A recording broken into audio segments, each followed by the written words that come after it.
ମୁଁ କିନ୍ତୁ ଜ୍ୟୋତିଷ ବିଦ୍ୟା ଟିକେ ଟିକେ ପଢିନି, କିନ୍ତୁ ମୋର ଯେ 45 ବର୍ଷ ରାଜନୈତିକ ଅଭିଜ୍ଞତା ଭିତରେ ଆପଣ ମାନେ କଣ ଭାବୁଛନ୍ତି, କଣ ଚିନ୍ତା କରୁଛନ୍ତି, ଆପଣଙ୍କ ମନରେ କଣ ପ୍ରଶ୍ନ ଅଛି, ମୁଁ ଏ କଥା ବୁଝି ଯାଉଛି। ତେଣୁ ଆପଣଙ୍କ ସବୁ ପ୍ରଶ୍ନରେ ମନରେ ଥିବା ସମସ୍ତ ପ୍ରଶ୍ନର ଉତ୍ତର ମୁଁ ଦେବା ପାଇଁ ଚେଷ୍ଟା କରିବି ଏବଂ ଦେବି ମଧ୍ୟ। ଆମେ ସରକାରୀରେ ଅଛେ, ସରକାରୀ ଦଳରେ ନାହିଁ। କାହିଁକି ଏ କଥା ଆସିଲା?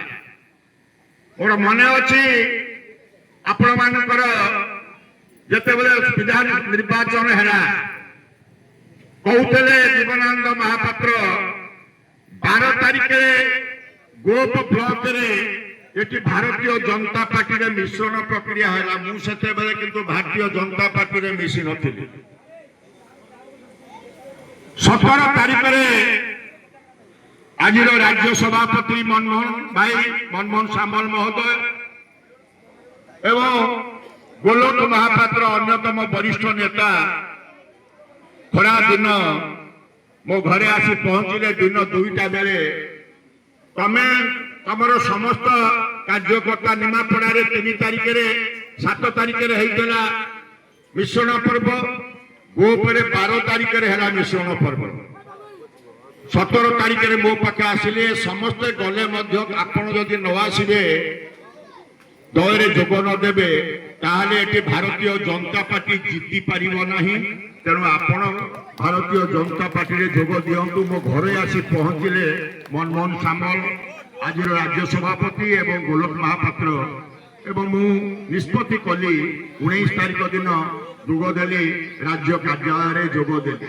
ଆଜି ଆସି ମେଳନ ପଡ଼ିଆରେ ଦେଖ, ଭାରତୀୟ ଜନତା ପାର୍ଟି ସମୀର ଦାସ ନେତୃତ୍ୱରେ ଯେଉଁମାନେ ଯୋଗ ଦେଇଥିଲେ, ଆଜି କିପରି ଭାବରେ ଚଟାଣ ଭଳିଆ ସମୀର ଦାସ ନେତୃତ୍ୱରେ ଠିଆ ହେଇଛନ୍ତି।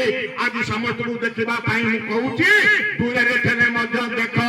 ତମ ବୈଠକ କରିଥିଲ, କେତେ ସଂଖ୍ୟା ଥିଲା?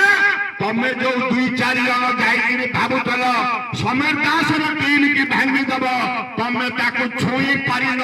ଆଜି କିପରି ଭାବରେ ପାଖାପାଖି 300 ଊର୍ଦ୍ଧ୍ୱ ସଂଖ୍ୟାରେ କାର୍ଯ୍ୟକର୍ତ୍ତା ଏଠାରେ ଉପସ୍ଥିତ ହେଇଛନ୍ତି।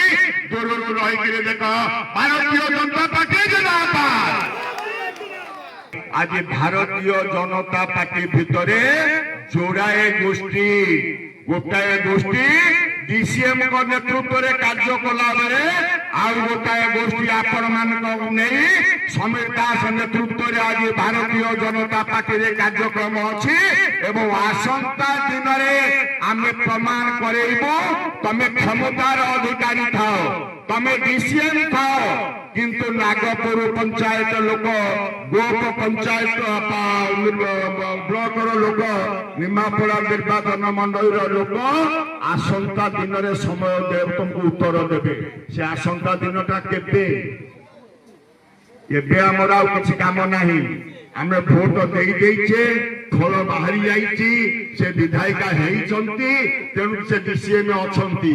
ଆମର ସମୟ ଆସୁଛି ପୁଣି ଆସନ୍ତା ପଞ୍ଚାୟତ ନିର୍ବାଚନରେ ଆମେ ଭାରତୀୟ ଜନତା ପାର୍ଟି ନେତୃତ୍ୱରେ, ସମୀର ଦାସର ନେତୃତ୍ୱରେ ଆମେ ପ୍ରଭାବୀ ପରିଣାମର ଯୋଉ ପ୍ରାର୍ଥୀ ହେବେ, ସେ ପ୍ରାର୍ଥୀ ବିରୁଦ୍ଧରେ ସିଧାସଳଖ ଆମେ ଲଢେଇ ଅବତୀର୍ଣ୍ଣ ହବୁ ଏବଂ ସେ ଲଢେଇରେ କିପରି ଭାବରେ ତମ ପ୍ରାର୍ଥୀ ହାରିବ, ଆମ ପ୍ରାର୍ଥୀ କିପରି ଭାବରେ ଜିତିବ, ଆମେ ସେ କାର୍ଯ୍ୟକ୍ରମ କରିବୁ।